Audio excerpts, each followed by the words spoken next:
बहुत समय पहले की बात है। एक गांव में वीरू नाम का एक शिकारी रहता था। वह बहुत होशियार और निडर था, जंगल के हर रास्ते से वाकिफ था। लेकिन एक दिन गांव के बुजुर्गों ने उसे एक ऐसे जंगल के बारे में बताया जहां आज तक का कोई शिकारी लौटकर नहीं आया। उस जंगल का नाम था काले साए वाला जंगल पूर्णविराम। वीरू को चुनौती पसंद थी। उसने तय किया कि वह उसी जंगल में शिकार करेगा। अगली सुबह वह अपनी बंदूक, चाकू और कुत्ते शेरा के साथ उस जंगल की ओर निकल पड़ा।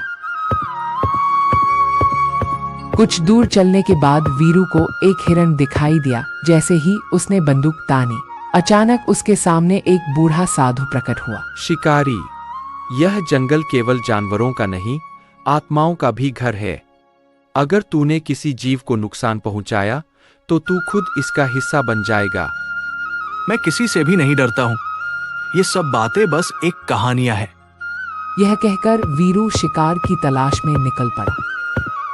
इधर-उधर भटकने के बाद जब वीरू को कोई शिकार ना मिला तो वीरू ने घर जाने की ठानी। वीरू जब घर पहुंचा तो उसकी पत्नी शीला ने पूछा, वीरू, तुम आज क्यों घर खाली हाथ आए हो?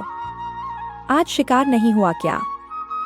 वीरू ने अपनी पत्नी को सारी दास्तां सुनाई तो उसकी पत्नी ने बोला, वीरू, तुम उसे जंगल में अब कभी शिकार करने मत जाना। क्या पता उस बाबा की बात सच भी हो सकती है। वीरू अगली सुबह अपने कुत्ते शेरा और अपनी बंदूक लेकर उसी जंगल की तरफ निकल पड़ा।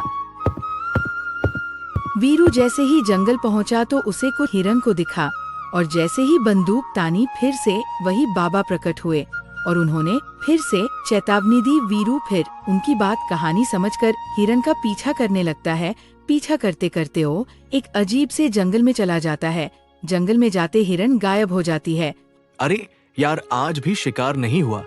आज भी घर खाली हाथ जाना पड़ेगा।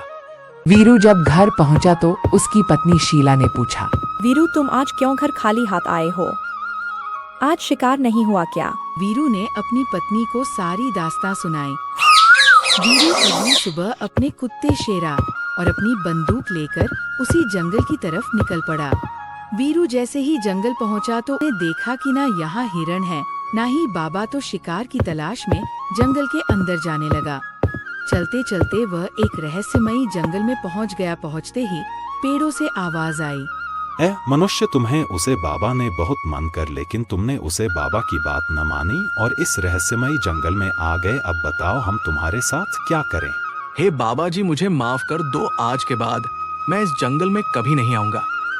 बाबा ने उसे माफ कर दिया और वीरू अपनी बंदूक लेकर अपने घर की तरफ रवाना हो गया।